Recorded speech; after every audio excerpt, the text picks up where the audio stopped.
हाँ, increase decrease बताना कितना वो भी। सुनो ध्यान से, हमारे पास रेट इक्वेशन दे रखा है, ये कोई भी रिएक्शन है, for example reaction A plus B plus C gives D, और आपको पता है जो इनकी पावर होती है वो एक्चुअली वहां पे इनका आगे लिखा हुआ स्टोइकोमेट्रिक कोएफिशिएंट होता है, पावर 2 है तो A के आगे 2, B की पावर कुछ भी नहीं है, B के आगे 1, C की पावर 3 है 3, ठीक है। ये रिएक्शन हमें गिवन होगी, बट जरूरी नहीं है कि रिएक्शन गिवन हो, उससे काम नहीं है, हमारा पूरा काम इस रेट इक्वेशन से होगा।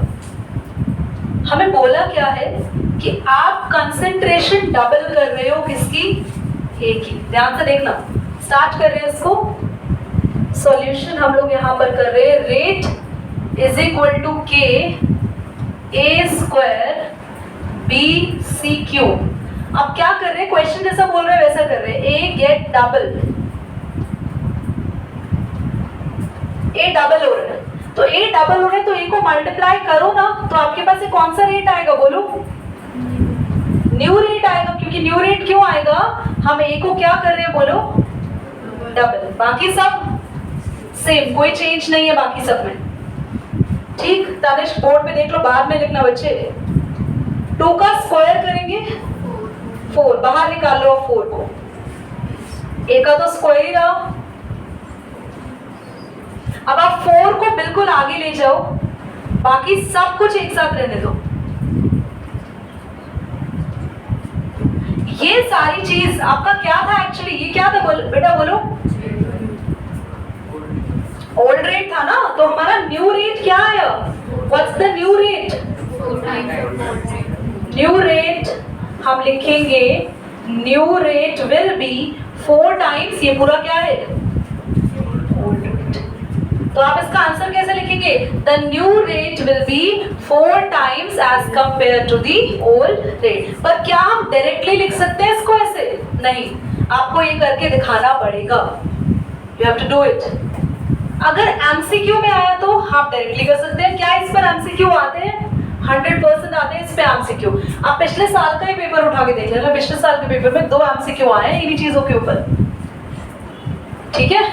सेकंड में आते हैं, सेकंड देखो इधर, सेकंड देखो बच्चे, क्या मैं यहाँ पर ओल्ड रेट को R और न्यू रेट को R डैश लिख लूं, तो ज्यादा इजी हो जाएगा ना कहना।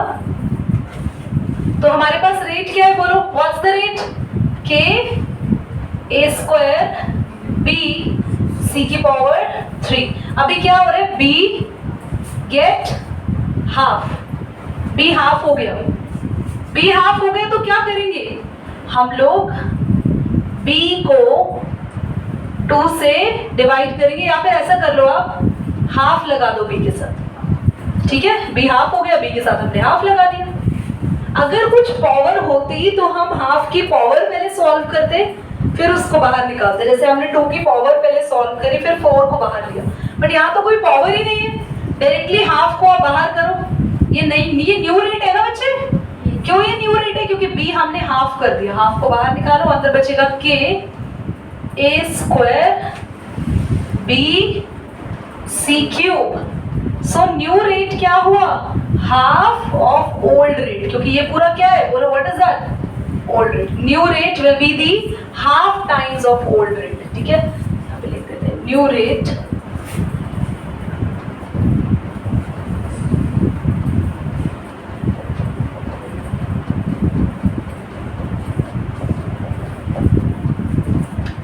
करो बच्चे, कर दो उसको pause, thank you.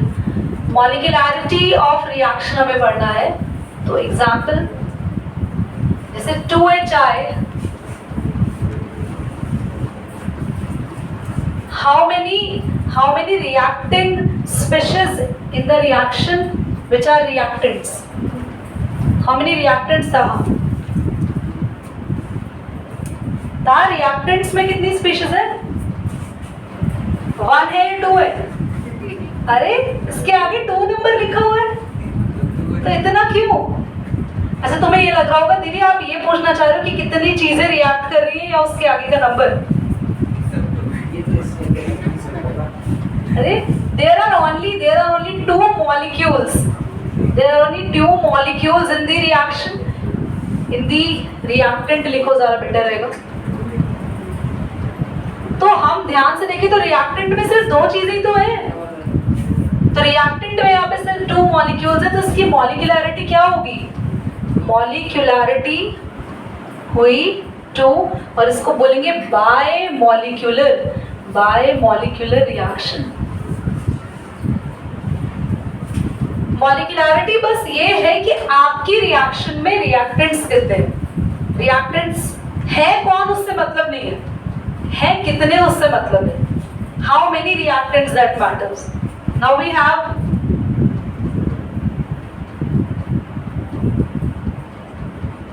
मॉलिक्यूलैरिटी of this reaction. बता दो सभी जल्दी से। How many molecule of hydrogen, कितने मॉलिक्यूल है इसके? 1। आगे कुछ भी नहीं लिखा, 1 मानते हैं ना। How many molecule of bromine? 1। तो टोटल 2 मॉलिक्यूल्स। फिर भी मॉलिक्यूलैरिटी इसकी भी कितनी आई? 2। ठीक है, नेक्स्ट। ये मैंने N2O5 का एग्जाम्पल आपको पहले भी दिया था क्या? पर ये डबल ही था।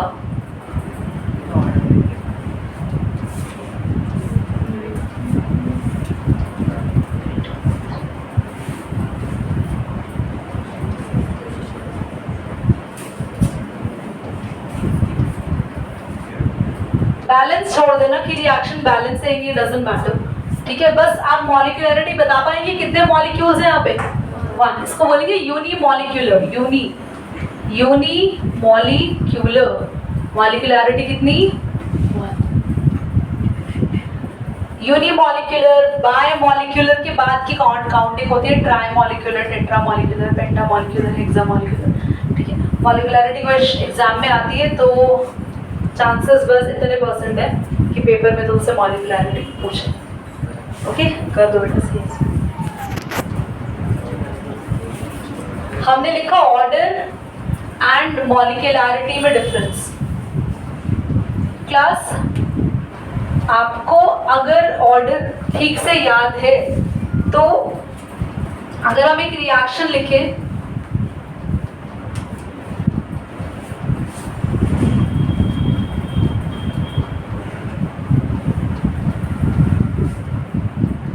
ये रिएक्शन मैंने लिखी है। अगर मैं बोलती हूँ बच्चों कि इसका ऑर्डर बताओ, तो ऑर्डर के लिए चाहिए होता है रेट। रेट लिखना सिखाया था मैंने आपको। रेट इज इक्वल टू के। हम लोग दोनों रिएक्टेंट को ब्रैकेट में बंद कर देंगे, ऐसे स्क्वायर ब्रैकेट में, N2 को और O2 को। इनकी पावर्स है P और Q। ये पावर्स क्या होंगी? ये पावर्स N2 के आगे लिखा हुआ नंबर ये 1 है, ये 1 P के इक्वल हो भी सकता है और नहीं भी हो सकता। बताया था, जरूरी नहीं है कि P 1 भी हो, 1 भी हो सकता है और नहीं भी हो सकता। ये Q क्या है? ऑक्सीजन के आगे नंबर क्या लिखा है? 3। तो Q ये 3 हो भी सकता है, नहीं भी हो सकता। मतलब ऑर्डर के लिए आप कोई श्योर नहीं है, ऑर्डर के लिए केमिस्ट्री श्योर नहीं होती। तो ऑर्डर दीदी हमें कैसे पता चलेगा? आपको बस रेट इक्वेशन में जो भी इन रिएक्टेंट्स के ऊपर पावर लगी होंगी बस उनको प्लस करना है। तो अगर कोई तुमसे पूछे कि ऑर्डर क्या है तो आप ऑर्डर को क्या बोलोगे? Order is the sum of powers of reactants.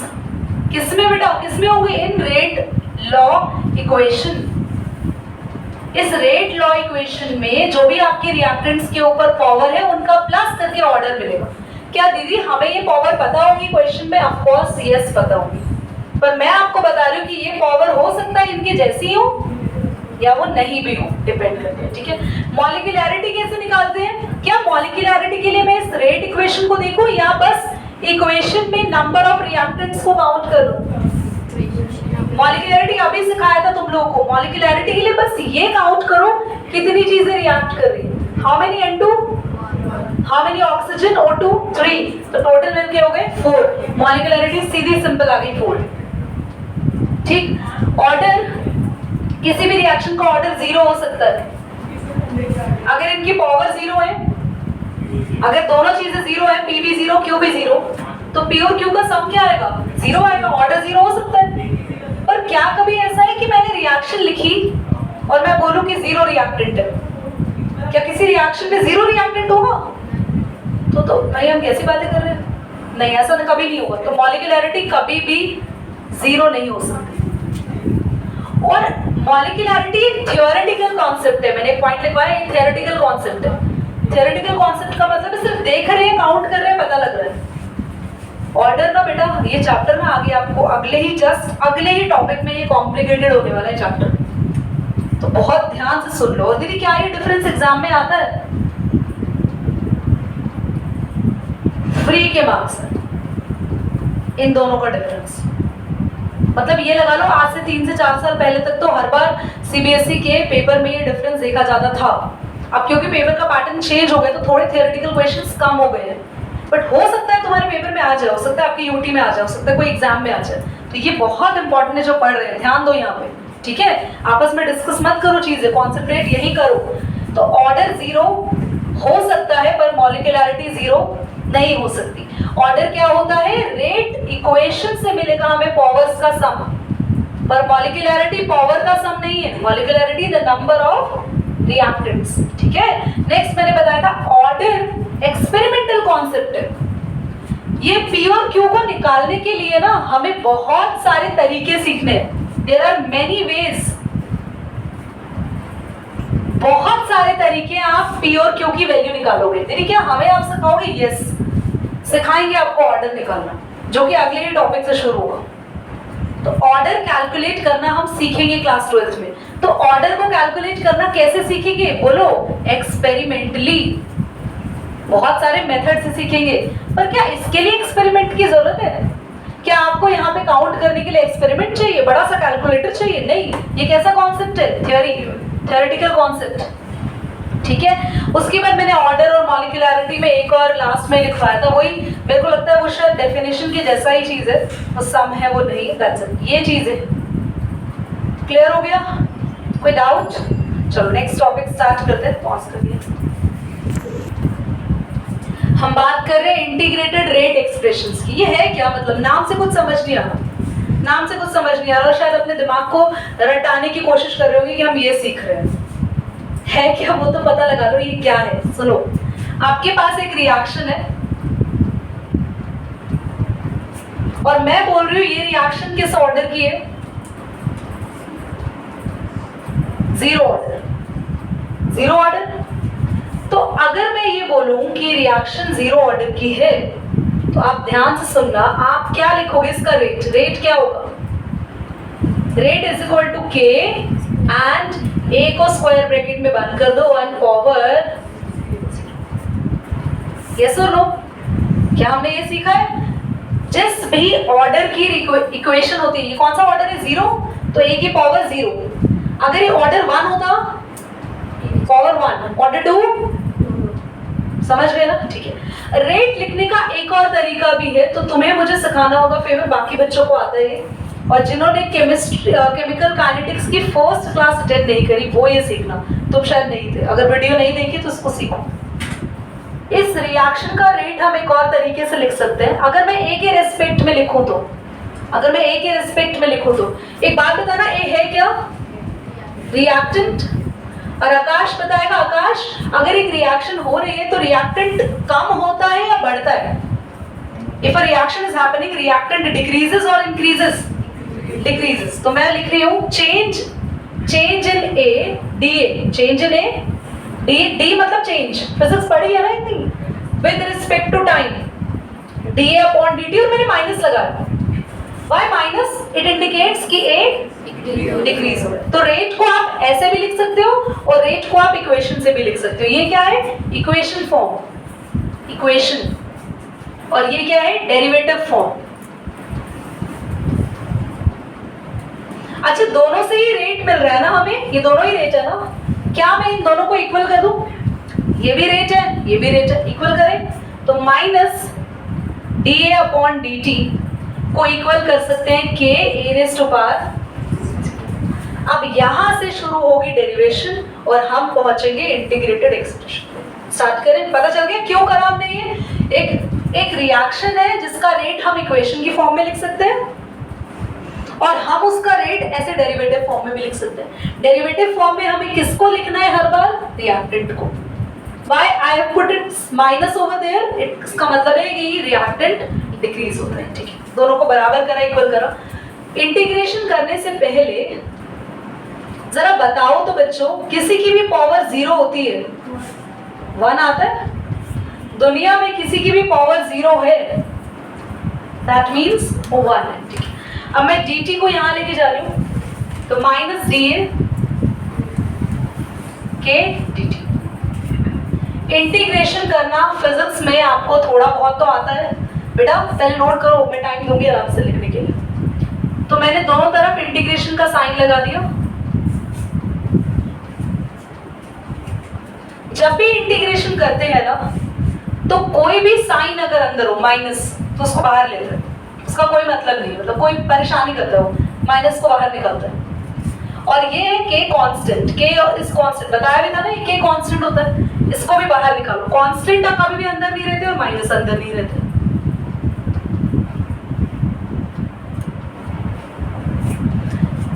Derivative का डी और इंटीग्रेशन, ये तुम्हें मैं अलग से ना दिमाग की बस बात बता रही हूँ एक तरीके से। डेरिवेटिव और इंटीग्रेशन कैंसल आउट इफेक्ट होता है, पर ये होते क्यों है ये मैथ्स में जानोगे, अभी थोड़ा सा बस चैप्टर 7 में पहुंच ही रहे हैं कुछ टाइम में। तो ये कैंसल आउट इफेक्ट होते तो बच्चा माइनस है के प्लस आई। दीदी ये क्या आ गया?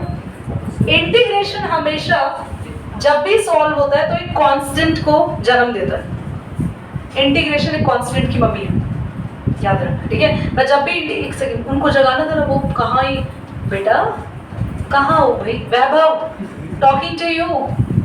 हाँ, कहाँ देख रहे हो? कॉपी में ध्यान है तुम्हारा, पता नहीं क्या लिख रहे हो।